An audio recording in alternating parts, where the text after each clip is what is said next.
अल्लाह पाक हम सबको रिज़्क़ हलाल अता फ़रमाए और अल्लाह पाक ने हमें जो भी दिया है इसका हमें शुक्र अदा करने वाले बनाए। आज बन रही है ये सादा सी रेसिपी छोले और पूरी वाली, और इसमें इस्तेमाल हो रहा है ये टी इन्फ्यूज़र या इसे टी स्टेनर भी कहा जाता है, जिसे मैंने मीशो से ऑर्डर किया था। इसका लिंक आपको डिस्क्रिप्शन में मिल जाएगा। तो हम बात कर रहे थे रिज़्क़ हलाल की। इसी ताल्लुक से आज हम एक खूबसूरत वाक़या सुनेंगे। रेसिपी चलते रहेगी, उसे भी देखिए और इस वाक़ये को गौर से सुनिए और समझिए। वाक़या एक नौजवान का है।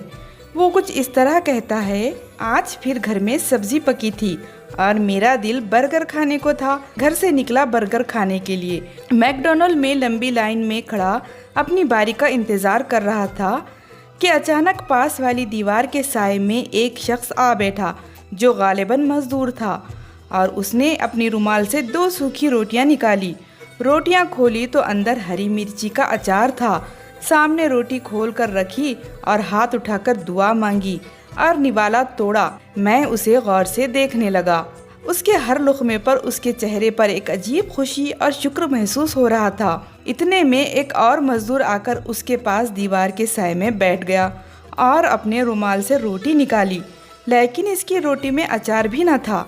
तब उस पहले मजदूर ने खाना खाते हुए अपनी रोटी का अचार उसकी रोटी पर रख दिया और कहा, मेरा पेट फुल हो गया था। अच्छा किया जो तुम अचार नहीं लाए, वरना मेरा ज़ाय हो जाता। बस ये वो आखिरी अल्फाज थे जो मैंने गौर से सुने भी और देखा भी। इतने में मुझे शॉपकीपर ने आवाज़ दी, जी सर, आपका ऑर्डर आ गया है। मैंने मैकडॉनल्ड के स्टाफ की तरफ देखा तो मेरी आंखों से आंसू निकल रहे थे और मुंह में एक लफ्ज़ नहीं था। बस इतना कहा कि मुझे बर्गर नहीं पसंद, और खिड़की छोड़कर इन मजदूरों के पास जाकर रुक गया। मुझे सर पर खड़ा देखकर वो दोनों बौखला गए। एक मजदूर ने कहा, भाऊजी अभी चले जाते हैं, बस रोटी खाने के लिए छाँव में बैठ गए थे। और मेरी आंखों से टिप टिप आंसू बहने लगे।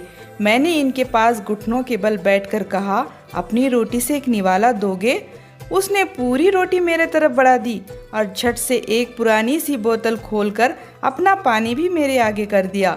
मैंने निवाला अचार के साथ जो मुंह में लिया, काश मेरे पास अल्फाज होते कि इस दुनिया के सब खानों से लजीज लुक़मा था।